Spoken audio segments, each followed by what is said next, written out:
This is the Books for Young Men series, a series where I talk about books that help young men fight against the rise of the far right and misogyny and help them socialize to be better people. Today we are talking about Japanese healing fiction. It's the first time we've spoken about a group of books in one of these videos. So I have made a video before where I talk about Japanese healing fiction and why we have it, why it's so prevalent, why it's not perfect, it's not the perfect thing for you to be reading and isn't something that should be a way for you to actually address the issues that you face in life. However, I do acknowledge why people use it. I'll link it whichever side YouTube puts it and in the description down below for you to go off and check out that video for more context. However, the context we're talking about it now is that I think young men, and by young men I particularly mean around like teens to sometime in the 20s. You can also read these books if you are not a young man. Also, just to let you know, I think these books can help young men to socialize to be better and more empathetic people. Let's get right into it. I think young men are often forced or put into a category where they are reading books that do have a penchant for promoting violence or, fighting and, this faux masculinity. Not all books do that, but a lot of them that are directly marketed to boys do. Furthermore, oftentimes when you get a little bit older and you start looking into things like literary fiction, moving a little bit away from genre fiction, you are kind of told, oh, go off and read and we're talking about more so now like Japanese fiction also, because these are Japanese healing books we're talking about, where you're told to go read people like Murakami, and I have expressed the fact I do not like Haruki Murakami. I have a whole playlist about it. I'll put it above as always and in the description down below.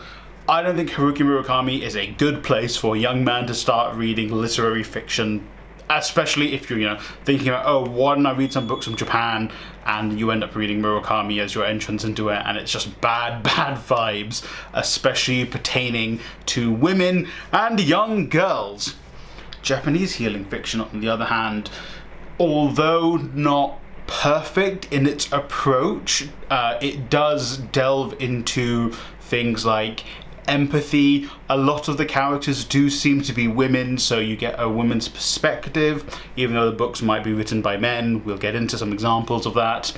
But overall, it actually socializes you to think empathetically and to think about people and those around you, something young men are struggling with. So let's go into some examples. The big one I always go with is Before the Coffee Gets Cold. This is a series of books. I think it's on book 5.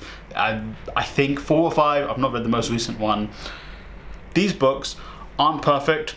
They're good. They're good reads. They're nice reads. They get a little bit repetitive now that we're on book 4 or 5, I feel like. However, the key part of these books is communication, is empathy with the other person, is something oftentimes I feel like young men lack. They aren't taught to communicate properly with others. That we're socialized as young men to believe you bottle up your emotions, you don't speak about your emotions, that makes you weak. So these books particularly really talk about communication, communicating your emotions, your feelings with each other, and it helps bring catharsis or closure to you as an individual and the other person, whether they be a friend, a partner, a parent, just someone you've met in passing.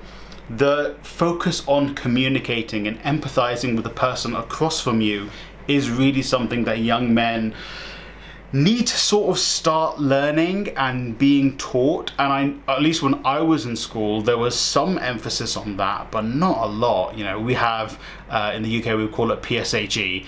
We'd have that once a fortnight, and sometimes it would touch on those things, but most of the time it wouldn't. So again, young men need to learn these things, and other forms of media, and more so as the far right infiltrates media, that is going away. Even I play video games, I read books, I watch movies.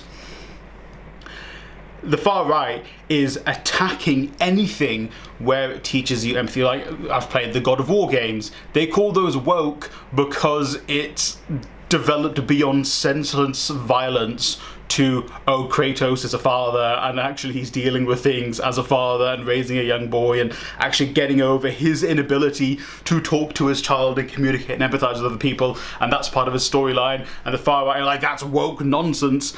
They would call these books woke nonsense because it focuses on communication. It focuses on actually the community around the coffee shop coming together and helping each other. Another book I read this year was We'll Prescribe You a Cat. I think quality-wise, this one isn't actually as good as Before the Coffee Gets Cold. However, it again goes more into that, you know, empathy, caring, thinking about others. A lot of the basically, it's a collection of short.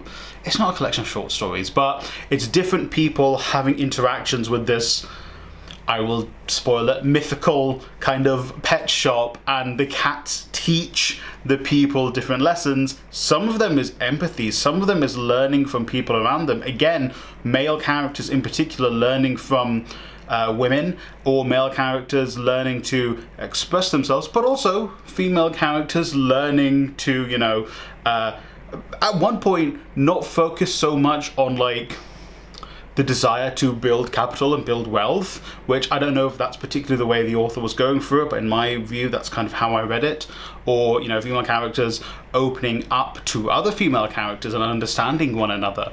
It is all about, you know, these, the cats kind of creating a safe space for people to be themselves or, you know, face trauma. And that's also another thing, like I said earlier, men are taught to suppress their emotions, suppress their trauma, and not talk about it and discuss and open up to others. Something that We Will Prescribe You a Cat actually does go into and try and, you know, promote its characters to actually do that, to open themselves up to others and, you know, welcome not just self-critique, but self-actualization and understanding of who they truly are, which is, again, something young men aren't socialized to do. Young men are kind of socialized, especially in the far right, to be like, no, you can't be yourself. You have to be this figure of masculinity, strength, power, taking what you believe is yours.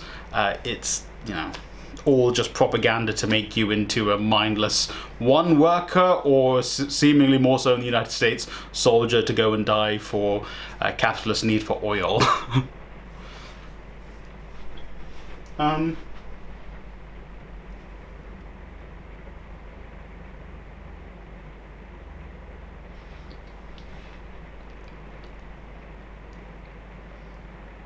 And there's many more examples, but we'll touch on the one I'm reading at the moment, The Healing Hippo of Hidden Park. This one kind of does concentrate in some slightly younger characters, which is maybe good as well. It is an adult book, but it does address, you know, like middle school, elementary school, but also, you know, this is set in Japan, so social constructs are slightly different. For example, issues like bullying and grade attainment are universal issues, but in Japan specifically, very, very crazy pressure on young people, pressure that young men do also feel, but not just young men, all young people feel. But again, young men particularly aren't taught to process these emotions properly, and so oftentimes this pressure causes them to lash out, cause harm, move to the far right, which is basically coaxing them in, being like, school is indoctrinating you, school isn't important, all you need to do is be the perfect warrior, strong, all you need to do is exploit other people to get forward in life.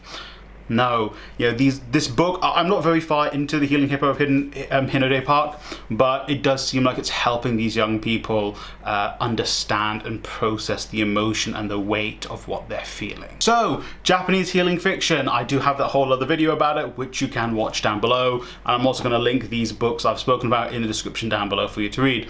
Not a perfect solution for you to, you know, develop, get better, you know, maybe things like talking to, you know, counselors, therapists, people at your school, people in your family, your friends.